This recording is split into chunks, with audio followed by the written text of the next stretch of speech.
kind of crazy story about how I got back. But then, anyways, got back, and then I said, was my third time with the company. I think when he bought WCW, he bought my contract, development role. Then he let me do a KO, and then I came back for the third time. So I'm like, I wasn't even expected to get called back or get another job with that company. And then they saw me and like, oh yeah, we want to sign you back. And I was like, man, dude, I gotta go thank Vince for this. It was like kind of crazy that he's hired me 3 times in like, I don't know how many years, but like, so let me go thank him. So I creeped in his office and, hey Vince, I just want to thank you, man. Like, this is my third time. Like, I wasn't expecting it, but that's cool. You want to hire me back? So, oh yeah, Jimmy. I didn't know you was gone, but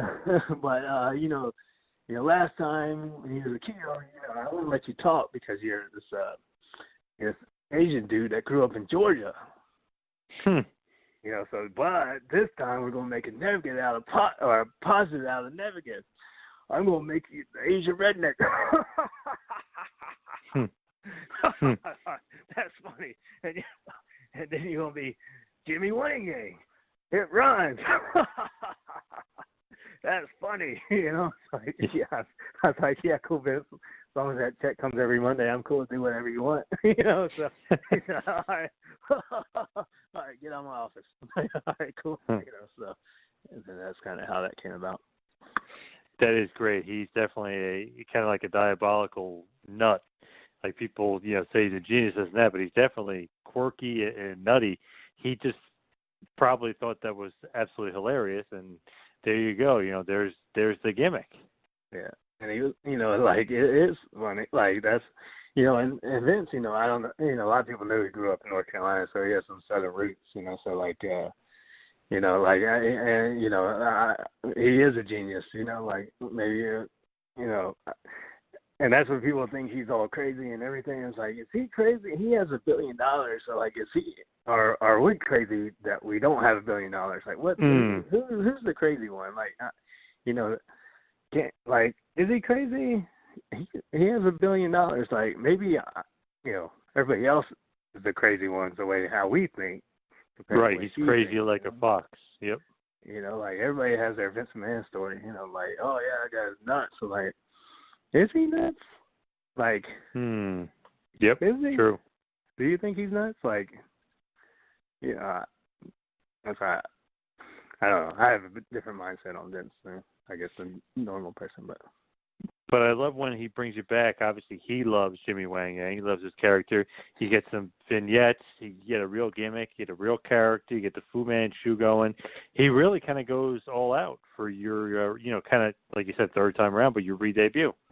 Yeah, and I think too at that time, like there's when the whole thing about the StarCast, like even at that time when I became a Jimmy Wang, right? Like when I showed up in the back and I had the tightest Wranglers on that you could wear. I had the belt buckle that was, like a championship belt. I shaved my facial hair to have the Fu Manchu, like everybody laughed at me, like nobody, and I think nobody in that company thought that was going to work.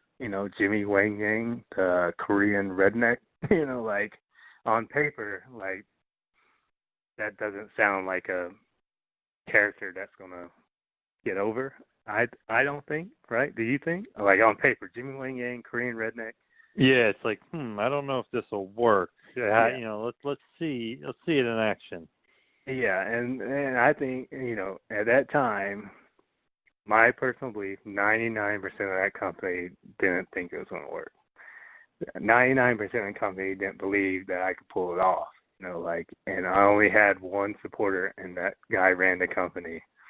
So where those vignettes came from, where the promos came from, and the chances that character got was just because of Vince. I don't think at that time nobody was like, what are you doing? Korean redneck like that, and that was my one supporter in that company to get what that character got.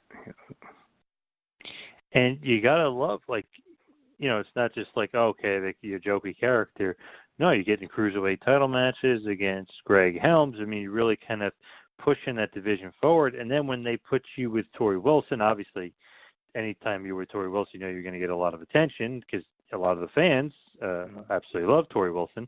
So then, and then they throw you in a tag team with Shannon Moore, and you guys just keep winning matches and winning matches. So it wasn't like they didn't do anything with you. You know, he had a pretty damn good run that third time around.